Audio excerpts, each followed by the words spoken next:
The Small Business Development Center, we can't be everything to everyone, and that's what makes our economic development partners so important in supporting our small businesses.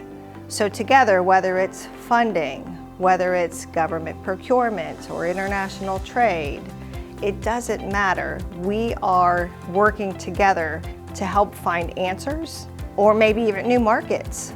There are resource partners ranging from Ben Franklin Technology Partners to every local chamber of commerce and the professional networks across service providers, lenders, accountants, and more that SBDC consultants know, and they know how to navigate those relationships.